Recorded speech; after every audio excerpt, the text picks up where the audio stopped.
We're live, so we will just give folks a few minutes to trickle back, or maybe they've already trickled back. I think they're here since they don't have to make a choice of sessions. This is one final session, so we're going to go for it. So welcome back, everybody. I hope you had a good break. I hope you got some networking in. I definitely saw some folks made it to the expo. Love for folks to share like a one word or a phrase, how you're feeling, or something that you learned from the last session. So feel free to throw that into the chat, and then we will get started. I personally toggled, so I learned many things because I was trying to go back and forth between both sessions and pick up as much wisdom as I could.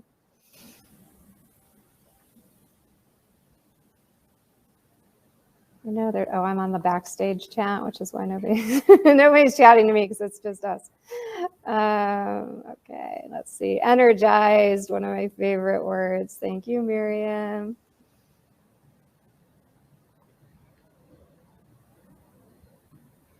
Any others? Because once I introduce Tali, you're not going to be chatting. You're going to be all consumed.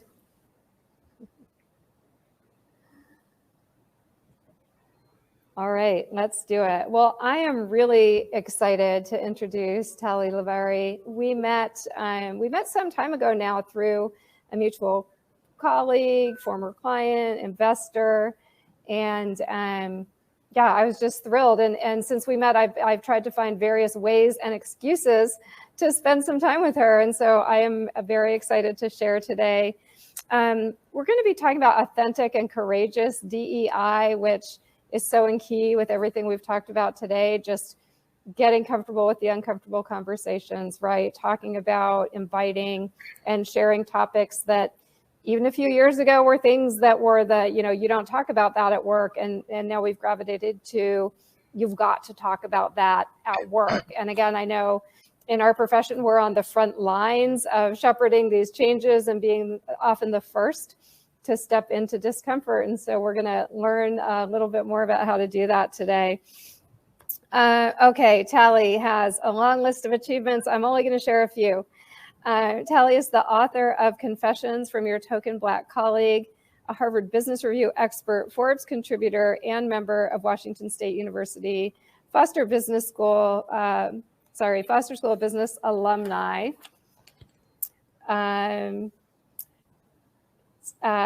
This is my favorite. She's been featured on Adam Grant's Fall Reads list. I know we are all like Adam Grant crushers. It can't be helped.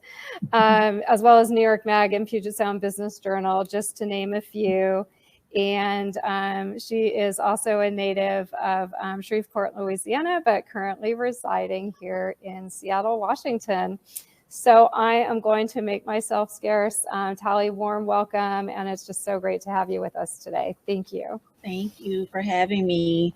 Hello, everyone. So happy to be here.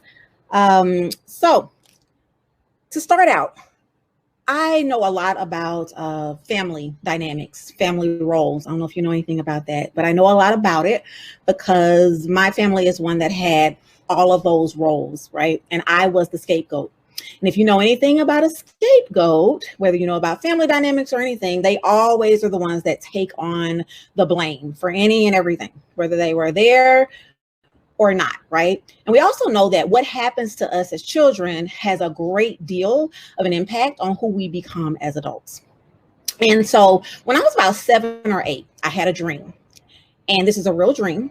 And it really made me process things, okay? So in this dream, my family, both extended and immediate, were standing around in this crowd, and they were oohing and ahhing and hemming and hawing about something up on a stage. I couldn't tell what it was, and because, you know, they were all taller than me. So I remember making my way through the legs of people to go and take a look at what this was on the stage that they were so enamored with. And before I knew it, they went from, you know, being so elated about what was on the stage to just attacking me and saying, why would you destroy this moment? Everything was so perfect. It was so great. And I was thinking, I didn't even say anything. What in the world are they talking about? Well, when I got up to the stage, after seeing them being so elated, I expected to see something beautiful, something that would make me amazed. But what I saw was my cousin standing there in a dress, and it was lace. It was kind of reminiscent of a wedding dress, white, but it was covered in blood.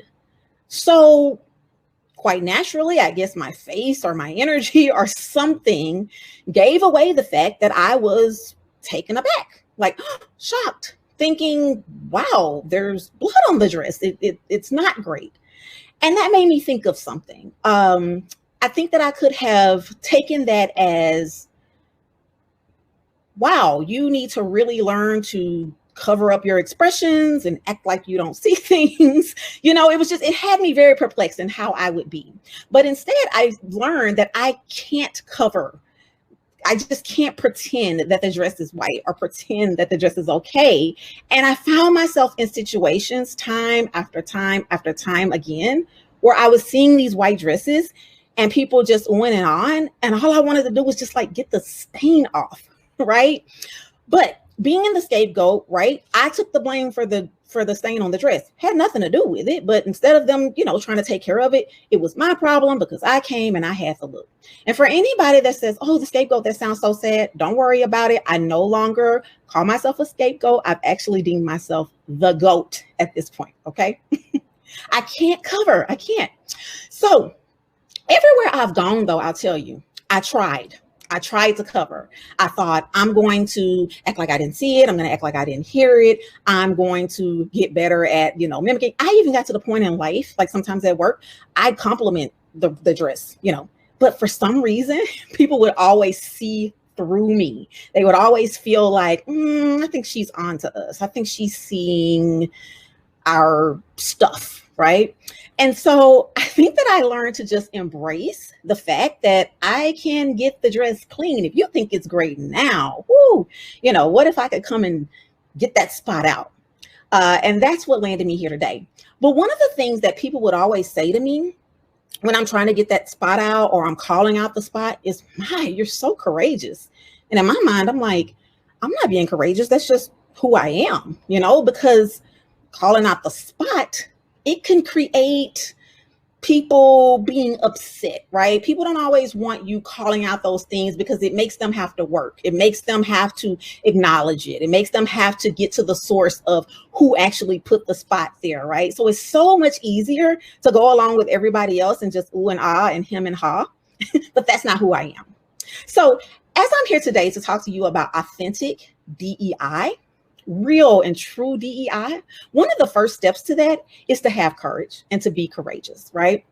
And I know that is so hard. You're looking at backlash and isolation, judgment, and all of that stuff, but you got to be courageous in this. When you start talking about authentic DEI, bringing up words like anti-racism, and everybody's saying, can we just be a little bit more generic? Can we maybe talk about women's rights? And do we have to say Black people? Well, I thought it was African American, and it gets scary. People just start pushing back, right? And nowadays it's like the white men are like, "Oh, I'm a white man. Everybody's against white men. Are they going to come in and be against me?" And you'll have white women that are like, "Oh, I don't want to be called a Karen." All of these challenges and things that people are fearful of. There's so many things and so many reasons. I remember when I first wrote my book about a year ago, I went to a woman that would work with authors. And what she would do is take your book into organizations and companies and say, "Hey, here's this author. I want your group to read the book. And then I'm going to bring the author in and they're going to have a talk."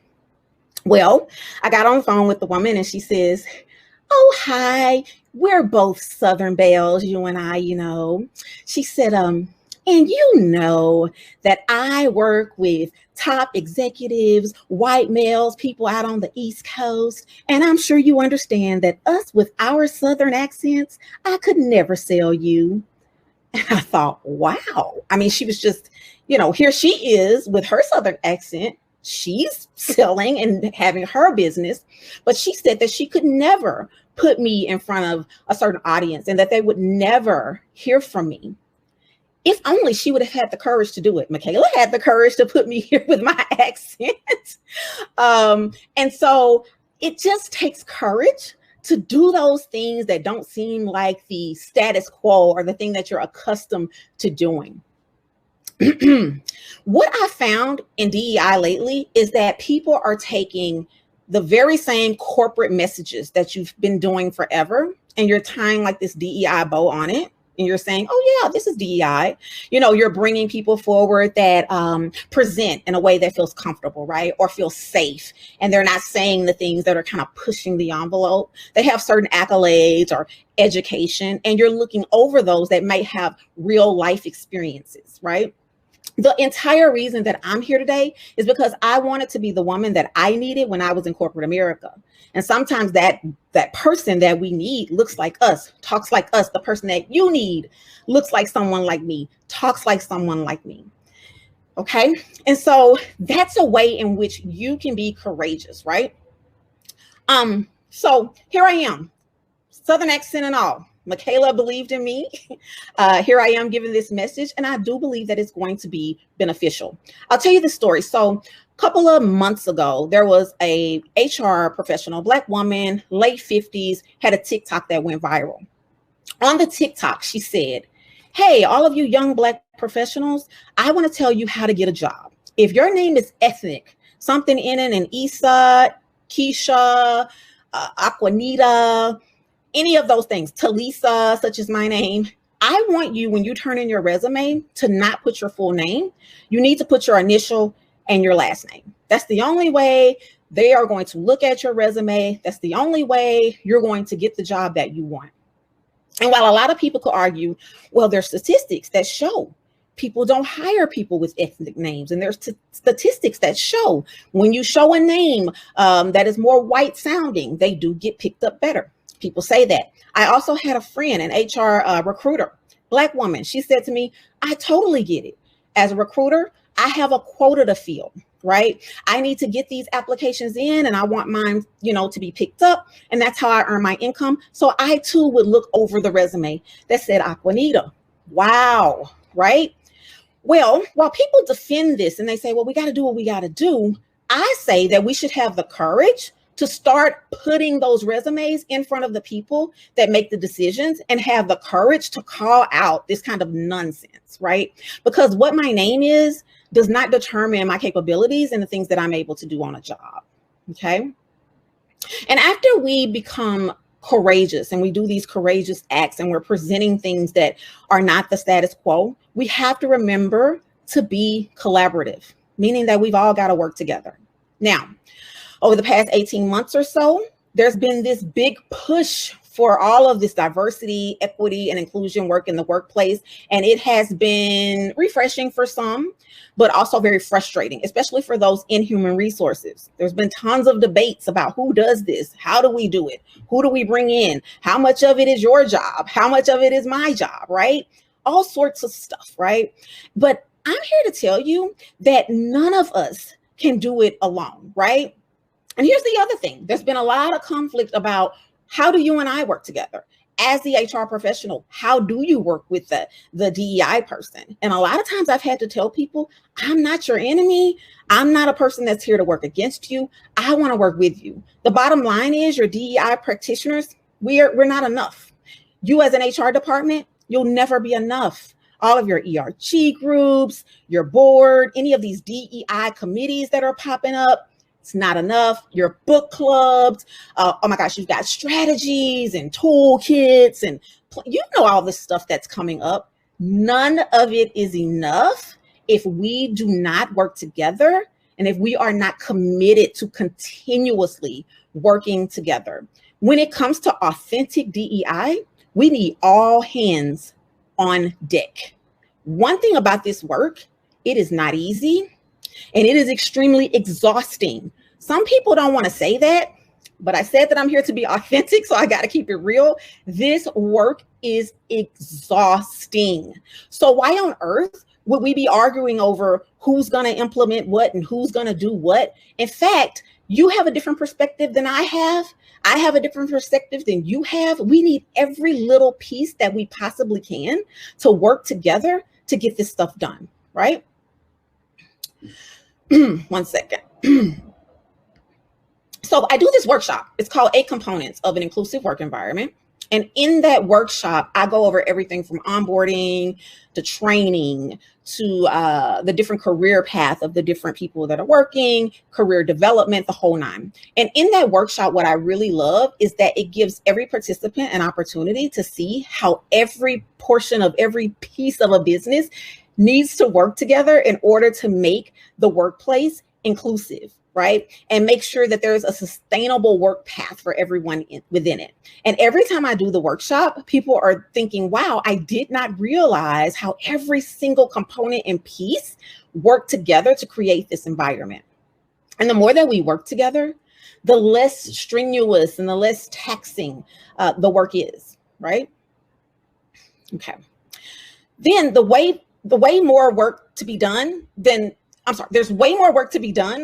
any of us can do. And here's the other thing. The game has changed when it comes to hiring, the work dynamic, the landscape. You all have heard of this great resignation. People are quitting.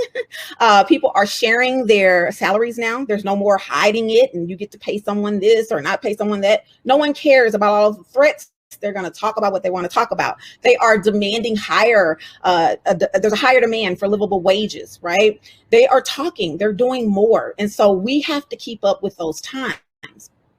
So all of us have to be listening to that and seeing how we can change and how we can shift and how we can work together. And talking about courage, some of us are going to be more courageous than others. If we're working together and collaborating, hey, where I'm scared, maybe you have a little bit more, where you're a little bit more brave, or where I'm brave, you're a little bit more, not so much, but we're leaning on each other and working together to do this, right? And so we want to make sure that we are always authentic in that. And then you say, well, how can I be authentic, right? Well, you're already working together. You're already talking together. You're listening to what the employees are saying and what they're making you listen. At this point, this generation, they're not having it any other way. You're making bold and courageous moves. You're not just going along with the status quo. When you see someone looking over a resume because of something that is just silly, you're calling it silly. You're finding a way to call that thing silly, right? You are embracing people that don't look like the normal people that are coming in. You are calling in different perspectives and different ideas, right? But in order to be authentic truly, you have to tap into your empathy. And empathy is defined as the ability to understand and share the feelings of another, okay? How do you do that? I'm gonna tell you how you don't do it. You cannot empathize with something that you are unaware of, okay? You cannot empathize with something that you don't understand. You cannot empathize as long as you are resisting and saying, oh, I don't want them calling me that, or I don't want them saying that, or using that word, right? You can't be in a resistive state, meaning that you need to embrace, be willing to listen, be willing to hear, be willing to be wrong, all of those things. You can't empathize while you are second guessing or not hearing what the potential victim or the victim is saying. One of the things about my book, it gives this very unique opportunity for people that are business leaders to hear the perspective of a marginalized person within their workplace. If we are to think about it, and we're to be honest, as business leaders, we are always concerned about the ROI, right? Was the client happy? Did we raise margins? Did we save money? What did they get done? And I think that we have become very accustomed to in business that there's no feelings in business. But I also think that social media has revealed that each and every one of you have feelings. Those days of, this is strictly professional and I'm all tight suited and all of that, nobody believes you.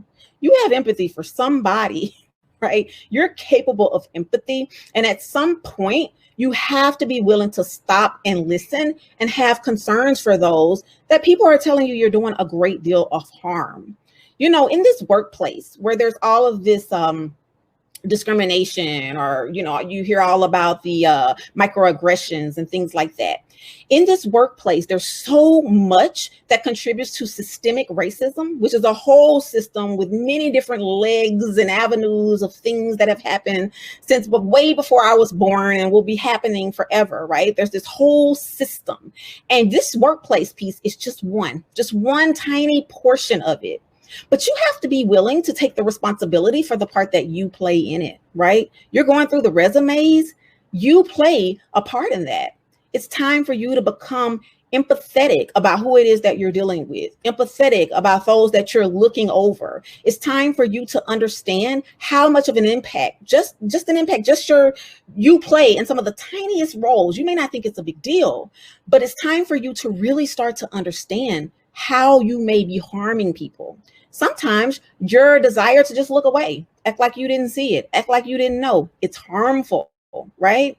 And that's what my book gives people a chance to do. Sit down and say, all right, this time I'm not thinking about the money. I'm not thinking about, you know, I'm not rushing. I'm not saying it's just a personality problem. I'm not saying, you know, let's just separate people. I'm going to really sit down and hear the story and hear the impact of what my actions or inactions may be doing to the marginalized people within my organizations, right? And so that's something that you want to do as a leader. With empathy, again, you have to have this willingness to listen and to learn, okay? Take ownership, okay? Put yourself in the shoes of these people. If you can't put yourself in it, put your loved ones in it. Put your wife, your husband, your child. What if they were experiencing these things that you hear your marginalized colleagues saying that they are enduring and going through, right? What would you want to happen for them, right? How egregious is it? I've had people, because they're personal friends and they do listen to the stories, they're like, this is absolutely egregious, right? But on the you know, within the workplace, some of these things can be looked over and, you know, covered up. But if we really take the time to listen, some of these things are egregious. And so my call to action to you is that you realize how important it is for you to have that courage. And a lot of times you're like, I'm not all that courageous. Little things, have the courage to just listen. Have the courage to just say, okay, have the courage to do something different from what you might normally do, right? Have the courage to hire the girl from Shreveport with the Southern accent. Michaela did it. Thank you. You know, have the courage to do the thing that's different, to bring in the candidate that maybe doesn't seem like the typical candidate, right? Have the courage to go in with the proper language, that, you know, using the word anti-racism, right? Or when someone pushes back and says, oh, that feels a certain way, have the courage to present them with why that particular word or that particular way of doing it is correct. I had someone the other day tell me, one of the leaders told me they don't want me to acknowledge that we are operating on stolen land. They didn't want me to acknowledge that. Have the courage to push back and talk about why you wanted to mention that and why you wanted to share the website about that land and how you can contribute to that land and those people, you know, that you were discussing. Have the courage to do that. Collaboration. We are all tired. We are all exhausted. We are all overextended, if we're honest with each other. What reason would we not lean on each other in this time that we are working to create DEI? You know, otherwise it's just something that you're checking off your list. Otherwise, it's just something that you're getting done because they say you got to get it done. But if only we would lean on one another, right? I was working with an organization and there was some severe conflict between HR and the DEI people. And I just struggled to get them to tell me what one was doing versus the other. And the tension and the conflict was so unnecessary by the time I looked at what they had going on. I'm thinking there's nothing here that is fighting one against the other. In fact, if you would just communicate, all of the pieces are here for you to work together and for it to be easier and be more harmonious for all parties. So collaboration is absolutely necessary when you want to do this work authentically, right? So the recruiter needs to work with HR, and then HR needs to work with the hiring manager, and then the hiring manager needs to work, and it goes on and on, even down to your vendors. And I mean, every single component and piece, who's writing up the marketing pieces and what words are they using? Who wrote up the job requisition? How are they demonstrating that? What are the images that are going out on the website, right? When they go into the training, what does the training deck include? Is there some language in there that may be offensive? Is there language in anything that may be pushing someone away? If we are all working together with the same goal in mind, we can do so much better. And the empathy piece, I bring that in because I always say that once you tap into your empathy, it really gets authentic, because now you're not speaking just because of statistics or facts or something you heard. You're speaking from your heart. You're speaking because you had the opportunity to place yourself in that position, right? That empathy part is, I believe, the bridge. It is the bridge that so many of us miss. And it's difficult for us to step into that space because we are so conditioned that business is business and there's no room for feeling in business. But those days are over, right? Those days are over. The days of being human, recognizing us all as human beings, understanding that racism is definitely an issue in this country, understanding that systemic racism definitely hinders your marginalized colleagues, employees, understanding that, knowing how and why and how deep that is, it's going to give you a whole different way of moving within your life. I do a lot of anti-racism coaching. And so I always make sure that my clients understand systemic racism, because when they understand that, it just becomes easy. Being anti-racist is just easier. I'm not going to say easy, but it becomes easier for them because they are speaking from a sense of knowing. Okay. And another thing about this empathy thing, it's about you being curious, right? So anytime you feel threatened, challenged, someone said some word that triggered you, someone said that you are dipping in your white supremacist or you're privileged, all of these words that are like triggered. I encourage you to be curious, like, well, why would they say that? What do you mean by that? And that's going to get you to that empathy that I'm talking about. If you are a decent human being with any form of a heart, if you really learn the statistics and you really learn the stories and you really listen to the stories, such as the one that I wrote or the several ones that I wrote, you really, really process that without resisting, without judging, without defending yourself, I promise you that will be the empathy that you need to close the gap. So my call to action, tap into your courage one way or another, the little things, work together and lean on your empathy, right? Ladies and gentlemen, that's my time. And now we'll do Q&A.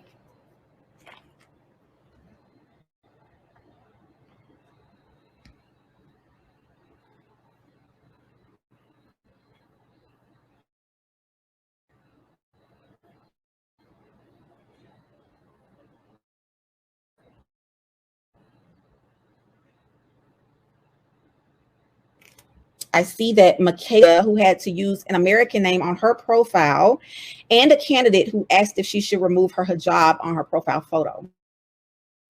I know we can do better. Yes, we can do better. And that's a space of courage that you can have to just say no, present yourself as who you are. Okay, I'm going to toggle on the chat.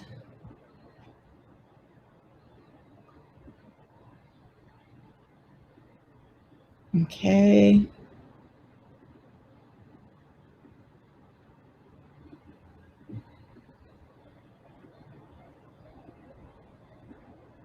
I'm not seeing. Okay, here we go. No, that's not it. One sec. Thanks for keeping it real. Your truth telling is a gift. Thank you. Once you tap into your empathy, it gets so much more authentic. Love this. Workshop details. Okay. Hey, Tal, I'm going to jump in because this technology is a little confusing. So I'm toggled over away from chat. If you jump into Q&A, and you have you can see your first question. So yeah, I'll let you take it from there. Okay.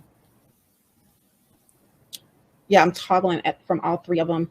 Okay. So I see there's no questions in Q&A that I have. Wait a minute. I see. Well, I'll read this out. Yeah. Okay. How do you have empathy without anger or bias with others with an opposing mindset or who are combative?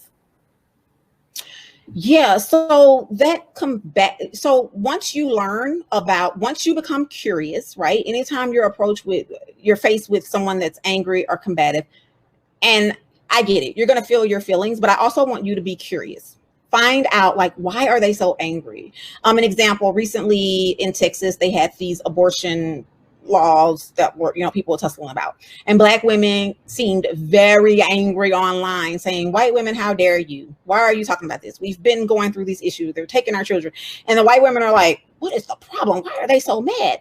And I'm like, if you only knew or understood the history and what Black women have been going through and what they have been saying, and we think about who white women voted for, the number of white women that voted for people that put these kinds of laws into action, that's why they are angry and combative, right? And it doesn't mean that you need to sit around and suffer perpetually under that, but it means that you need to be curious about why they are that way and to go and discover that and to learn about where it's coming from, because people aren't just angry out of the blue because they want to be angry. Yeah, great point. Thank you. And I love your continued focus on that curiosity and asking questions. Next one from Maria. What are some questions to ask potential DEI consultants before bringing them into your organization? Yeah, so that's a good one. Ideally, you're going to ask them, ideally they should be asking you a lot of the questions, like who is it, what is the reason that you're bringing them in? What are your objectives? Perhaps you want to understand what is their experience with those particular objectives that you're trying to meet. If you have some resistance going on, you want to definitely talk about that resistance, that current resistance, and ask them, are they able to handle that? You always want to know about capacity. You want to have a great idea about what it is that you're trying to achieve, how long you think that's going to take. You want to be very specific about the audience that you are wanting to work with, right? You want to understand what are some of their tactics, what are some of the ways in which they do things. I know for me, if I'm working with an organization, a lot of times I want to start with an equity audit where I want to go and get I want to understand what's going on across the board, right? And then a lot of organizations are like, oh, we just want this training. And so you need to try to understand if the training will be just enough. Will that DEI consultant just do the training? Sometimes I won't just do the training. I'm like, I'm not going to even waste my time because I'm helping you do the checkbox thing. Sometimes the training is appropriate. Sometimes that's okay. I just think that also you want to get a feel for them. You want to talk to them. You want to see what's their way of presenting things. And another thing, even if you hear them talk, right, and you're like, oh my gosh, the way she talks, I don't think my person is going to like them. Maybe you find a way to ask them about their experience with that kind of person, or how would they approach. Give them very specific scenarios. Hey, DEI consultant, if you walked into a meeting and this person said that, how would you handle it? Right. So maybe be prepared for things like that. So I hope that helps. That's great. Thank you. Do you see empathy and curiosity as steps to courage? Empathy and curiosity.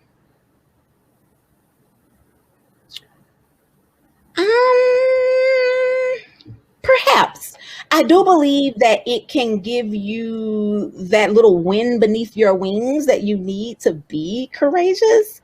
And I always want to tell people that your courage has to be your courage. I never want to try to make people be something they're not, make you more, louder than you are. I think what I want you to remember with this courage thing is to find ways to do it in which it works for you, right? It can be the smallest thing. If it's just hitting a button to push someone's name forward, right, that you wouldn't do before. If it's, refusing to think about that I'm trying to meet a quota and think about the greater good.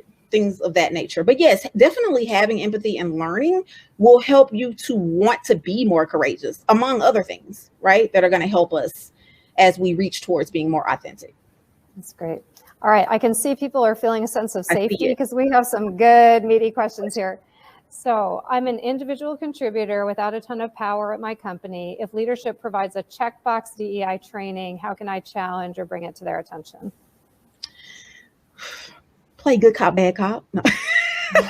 Say more. Get me to do it. No, I was talking to someone the other day in an organization, and she's dealing with that. You know, you have to do what you have to do. But I think that when you have really good DEI specialists that you can lean on, work with, they can help you to create strategies. And a lot of times it's not a real easy cookie cutter answer. Sometimes we have to strategize, and that's just the truth. You know, as real as we're being, we've got to get around the bureaucracy and all of the red tape and all of those things. So my suggestion would be to give them their checkbox, but maybe throw in some things, try to add some things to the checkbox, right? Or try to add some things to that list that may cause them to push back, but be prepared with answers. Be prepared with statistics, right? Or scenarios, or, hey, here's the reason why I read this book. My coach said this, or I was going through this, and this was my understanding. And then maybe even ask them some specific questions. A lot of times in my strategy, when I'm strategizing with people, there was a board member that didn't want to bring in a person of color to lead them on something. And I said, well, hey, next time just ask him, am I understanding you correctly? Are you saying that you don't think we need a person of color to help us with understanding people of color, and why? You know, so sometimes just curiosity, can't say it enough, asking that question helps you to kind of, you know, move the needle along. Oh yeah, the questions are there. I'll let you pick them, Michaela. That's great. Sure. I'm just going to keep going. So what have you found most effective in coaching to help folks get past initial defense mechanisms when they feel triggered? For example, terms like white supremacy, right? These things that really get to the heart. Yes. It's always triggering. I lost one of my best friends for a while because of that. I said, oh my gosh, I said, it must be nice. That's a privilege. And we didn't talk for a year. So it's a big deal. And we were close, best friends 10 years. Okay. So it's a thing. It's not white supremacy. Privilege is a thing. It is a very real thing. And you've benefited from it. You felt it, okay? In this society, we have all deemed white as better and right. Every last one of us, we've all deemed it. It's just something that we were brought into. And so I think that you need to understand that from the beginning. It's just a thing. And I don't know how else to put it. And as damaging as it sounds, I know that it sounds harsh and it sounds bad and it sounds mean, but you as a child were made to believe that white was the standard, was the better, was the thing. And so as you're trying to learn and we're trying to dismantle that way of thinking and dismantle that way of being, we got to be able to call it what it is. We got to be able to call a thing, right? Like, I can't help you and I can't truly start to dismantle things if I can't use the right words. If I can't say being not racist is not enough, I need you to be anti-racist, right? Because then I need you to get curious and say, well, what does that mean?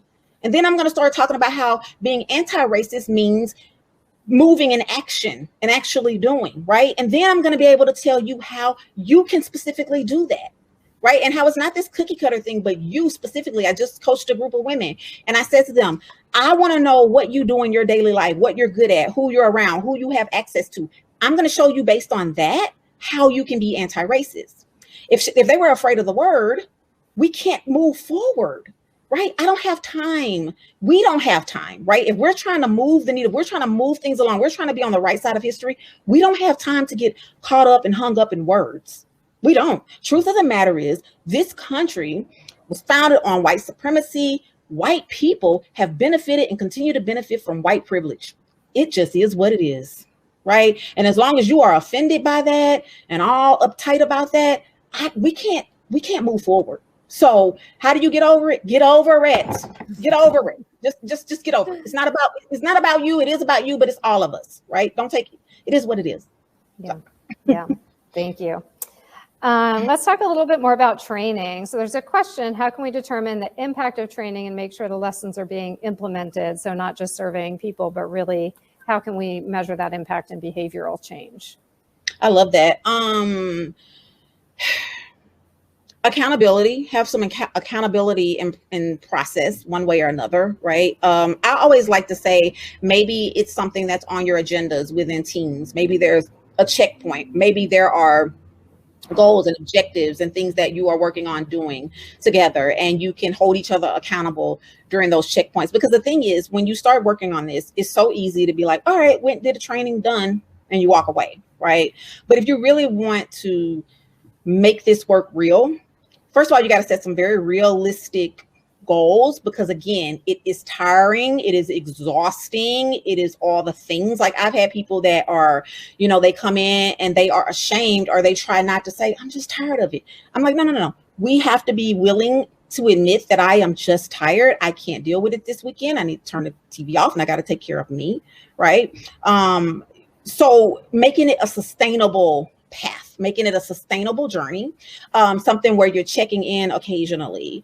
Also, again, when that training and all of these action items that you get as far as going out and doing the work, make sure it's something that feels good to you, something that is natural to you, not something that you read that someone else did, not you going out to a protest when you're just not a protester, or something that works for you, something that is realistic and something that can be done over time, along with accountability partners. And then in your companies, create goals. Say today we are here as far as our messaging. Maybe your messaging is off. Maybe someone's telling you some of the wording in your messaging is off. Maybe you give yourself 3 months, 6 months to work on that messaging, to clean up some of those weird words that are triggering or off-putting, right? If your job rec says you're looking for a rock star, a jetty ninja, this or that, right? We need to clean that out and work that out, right? And so you want to be able to come back after 6 months and see that it's a very clean and inviting process. Maybe it's that there's no representation being shown, right, on all of your media, but also you want to make sure you're not being performative, right? So not only am I showing the representation, not only am I demonstrating by hiring the representation, but it's real. Another thing, and I just feel like I should mention this, is a little off, but someone was saying, I hired somebody and they were a minority, and I just hired them because, I didn't think they would be that great anyway, but I was just trying to hire them. And I'm thinking, here we go. I am the textbook token. I know all about that.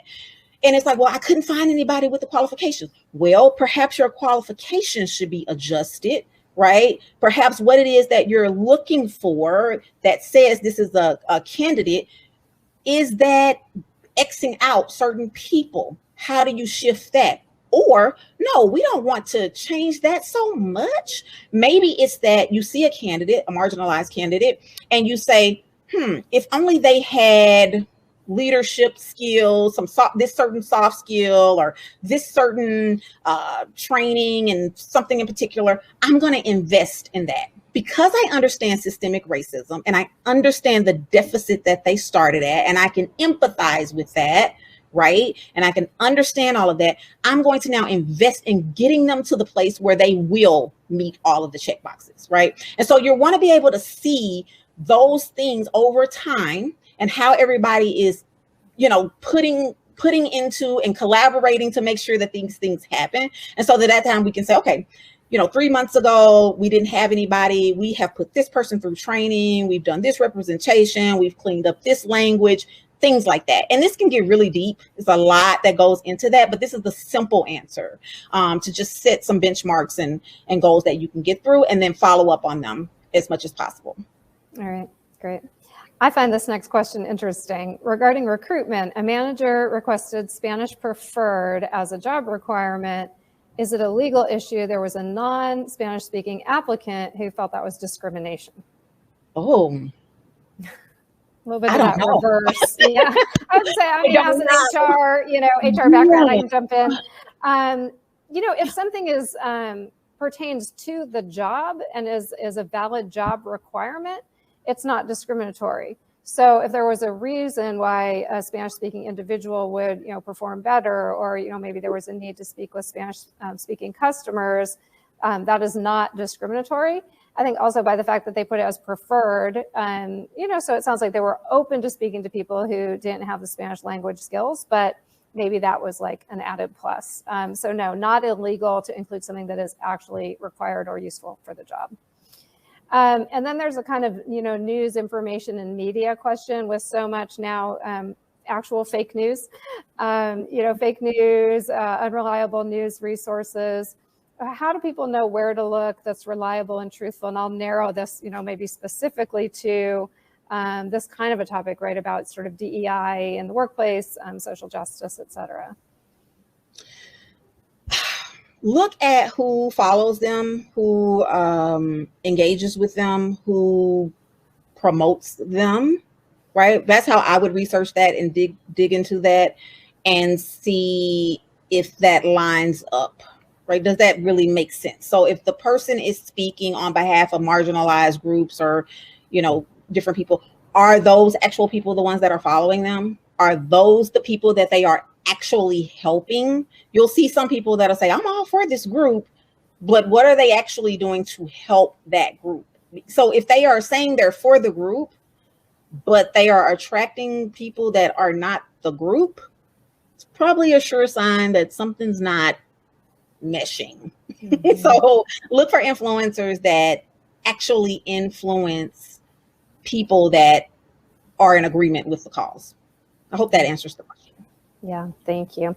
I want to come back to this question of training for a moment, because we've seen, and we're not, really a DEI provider or expert in the way that you are, and yet our clients in the past year plus have come to us with some of those type of requests. And especially, I think a lot of people learned about unconscious bias training, felt like that was something that was valuable, and we're asking for that. And I'd love for you to say more about why a single training, like, I don't think anyone here on this call thinks that that's like the end all be all solution, but what raises a flag for you when you get that request? And for people who do feel they need that or want to use that as a starting point, how can they position that with DEI experts so people know that they are committed to the work? Good question. So there is no one training that's going to do what needs to be done.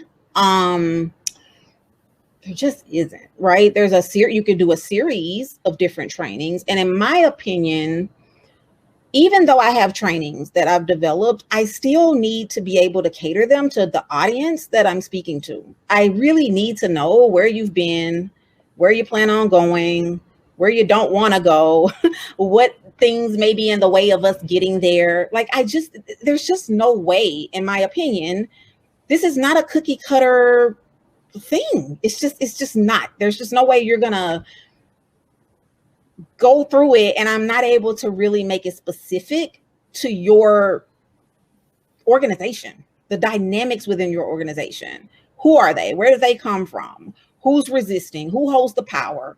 We need to know those things. And so if you say, okay, well, we just need the training, perhaps I'm just one piece in a bigger, puzzle that you have. And that's fine. If I can understand that, that's fine. But if I'm working with someone who truly believes we just got to get this training done, I don't believe that you're authentic. I don't believe, and sometimes I think I'm doing more harm than good when I'm not able to take my time and really get to know the people that I'm working with, right? And really get to know some of those challenges. And I also want to know too that I don't want to come in and wake up something that's leaving people feeling uneasy and creating more tension and weirdness. So I don't know how else it's just so necessary that we stay there and that we get to know each other. And so when I called somebody, when I mentioned the word white supremacy or whatever word, I don't know, and they're triggered, they need to see me again and know that they can talk to me and know that we can work our way through that and process that. Otherwise, they're just like, oh, I hate that DEI stuff. They're just trying to call me. You know how I said in my talk, I'm a white man. They just hate, America hates white men. And if you don't give me time to talk and learn and develop, it's just it does more harm than good. It's just the truth. Yeah, I appreciate that. Another great question. When the going gets tough and times are challenging, how do you look out for yourself and practice authentic self-care? And has any of that changed during COVID? Woo! I had to be forced into self-care because that's a quote of the day right there. I'm gonna be really honest. I'm like, self-care, I don't have time for that. Yeah, you do. Yes. So I have just started to listen to myself and just know that, okay, this is the breaking point is coming. I don't want to get there. And I have to step away, right? And I teach this to people all the time. This is heavy. This stuff is heavy. If you read my book, they're like, how did you do that? It's so heavy. Yes, it was so heavy. And you'll know in the book, I went from a heavy experience to, processing the book, and it's just heavy. And so for me, I give myself the same grace that I tell my clients to have for themselves. And I always remember that I'm not going to see the world that I dream of in this lifetime. It's not going to happen. Right. And I'm always conscious of the fact that just the smallest actions are huge. Right. And so I say to myself, I've got my checklist, my own checklist, and I'm looking at them, and there's a lot of things checked off, and I'm never going to feel like it's enough. I'm never going to feel like I can relax or I should relax, but I know that it's necessary. I know that if I am not taken care of, then I'm not able to be here and to present and to talk and to share. And so I got to take care of me. And that's the same thing with all of you. As you are doing your work and you want to be authentic, you got to take care of you first. You got to look at you. Another thing, I'll have like a lot of white women that I coach in anti-racism coaching. They are so filled with guilt and shame. I'm like, you're no good to anybody with all this guilt and shame. You are like we got to get beyond that, because if you don't take care of you, why are we even here? Right. And so we have to remember how important that is to take care of ourselves. I got to fill my own cup. I got to be full so that I can pour into you. So that's how I do it. And that's how, and during COVID, in particular, I find that, with all that's been going on over the last 18 months, it just feels like go. If you look up, sometimes it's like, do they realize what's going on? Because I certainly feel it. But I just have to remind myself that, times are different. There's a lot going on. And so you have to really take that time to fill your own cup up so that you can fill others. Yeah, that's a great reminder. Thank you. I met up with a friend of mine who's a coach over coffee, and he asked me, he was like, hey, do you have a practice that you do? And he was like, it doesn't have to be as sophisticated, like meditation or yoga, but like, what's the thing you do every day that gets you grounded? And mine's like it is not fancy at all. It's like, I get out of bed, I make a cup of tea, I sit down, I catch up on the email, the news, I just like slowly do some things. And that's how I start every day, even if I'm on vacation, like every day, it's my routine. And it was such a good question, and he said this is the question he's asking every single client that he starts coaching, because we all need it, right? Whatever your thing is, right? It doesn't have to be, like I said, some amazing, practice that you've been working on for a decade, but it just has to be that thing that's keeping you rooted and resilient. So I love that. So we don't usually ask people to self-promote on this summit, but I'm going to ask you to self-promote because I saw so much interest. So we know about your book. We're going to share more details about your book. We're also going to collect and share some more details about the workshop you mentioned. But can you just share, you've got, 80 HR professionals here. Why might they call you? What problems do you solve? Okay, I can help you with an assessment within your organization. If there's an organization, team, group with 1,500 or fewer people, I can come in and with a team, we do an assessment, just understanding where you are. I'll start out with your board or, key people as far as understanding where you think you are, right? The challenges that you think you have, and then we'll go in and do some of the work over a 90-day period to assess, come back with a report that lets you know our findings, and then we have a report that lets you know our recommendations. Also do anti-racism coaching. I work with leaders directly, one-on-one or groups. A lot of times people want to come in groups or teams, and we do anti-racism coaching, and it is always based on systemic racism. Again, we take our time and we learn about it. It's so in depth. Normally I start with 6 weeks. Normally we go for 6 weeks and we discuss those things. Obviously I do keynote speaking. I do a number of different trainings, so I can come in and do some trainings, lots of assessments. I've done work where I work with different departments to help you to collaborate and work together on your DEI initiatives and work on those things as well. So that's what I can help with. And any general consulting, you know, as well. That's great. Thank you. For those who have not seen it yet, we also have a poll. So if you move from Q&A to polls, you'll see that question: do you believe that your company has embraced authentic DEI practices? We have a handful of votes. We've got, I mean, it's interesting if you take a look. So 39% at yes, 43.5 at somewhat. So, I mean, I think those are great numbers, right? Given that many of us are in the beginning of this journey. And then we have some folks saying no and some who are uncertain. So I'd encourage you to keep filling that out. Tali, let me see if we have any more questions before I let you off the hook here. I think we're good. So Tali, we are so grateful for your time and your energy and your candor and courage. Thank you for closing us out today and for joining us throughout the day. It was really wonderful to have you. If you want, you may leave and get yourself off camera, and then I will just let people know what's happening next. Okay, thank you. And thank you, Kylie. You've been the best. Bye. Yes. All right. So I'm going to wrap us up. We are done at this point with the formal portion of the program and the speakers. I know we've got the poll going on over here. If anybody wants to share it back into the chat. You know, I've really learned this thing. So when you spend several hours intensively, like you just have with us, many people are going to race off to the next thing, and it's really easy to forget what you learned or what you plan to take away. So do one of two things: either share in the chat a goal or commitment that you have from the session, even if it's just one small thing that you plan to do, discuss, think about. If you choose not to share it in the chat, that is totally fine, but please write it down for yourself. This is what we call installing the learning, right? So you want to take at least one thing that you learned or got curious about or want to explore more, and you want to commit to doing that. And if you don't do it now, my experience is that you never will, because you're going to go, run into the next meeting or the next session. So action for you: throw it in the chat or write it down in your notebook or on a sticky, what you're committing to.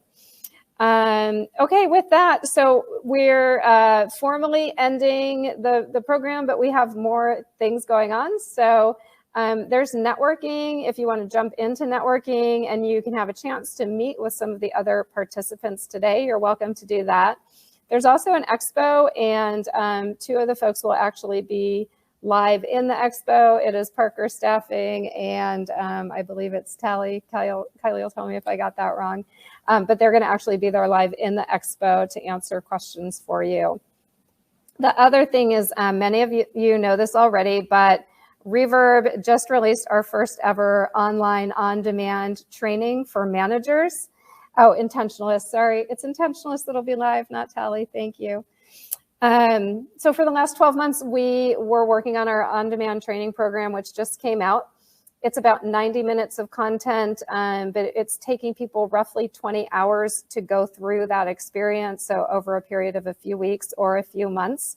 And it's exactly what Jerry Hunter was talking about earlier, of just how can we help our managers, give them the tools and resources that they need to manage well and to manage effectively so that they can retain and inspire their teams. We want to offer everyone a discount, 20% for one person or 15% for groups of any size.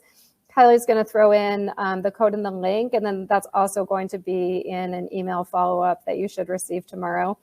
We're really excited about the training. We had about 40 beta users, and we're already working with some customer groups from a few people up to 50 plus. Excited about what we think that can do for managers, especially in a virtual environment.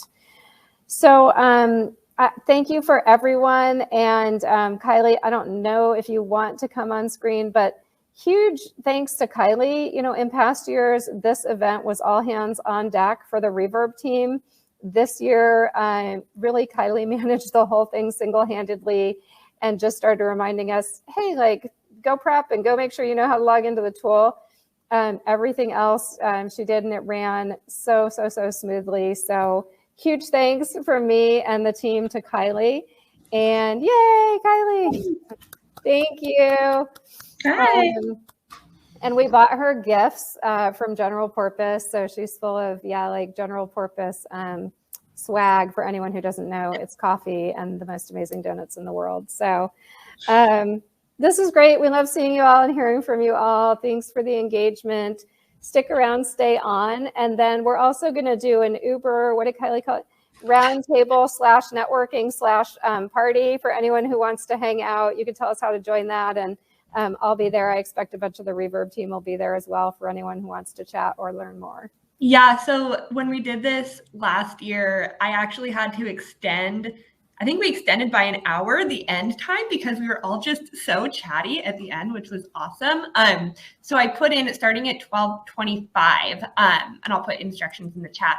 But it's just going to be a session, just like you saw the sessions before, but it's open to the public. So you can log on and would love to say hi. I know that Parker is also going to be live in their booth, so make sure and stop by them and say hi there. And then one other thing, in each of the expo booths, make sure you click on I'm interested, and then we'll pass on your information to them, and they'll connect afterwards. So just to reiterate that all of our sponsors are so incredible and would love to just network and meet you as well. Ooh, all right. Thanks, everybody. So Network Expo and/or 10-minute break, and then whoever wants to come back and join us for a festive roundtable party / conversation. Yes. All right. See you there. Thank you.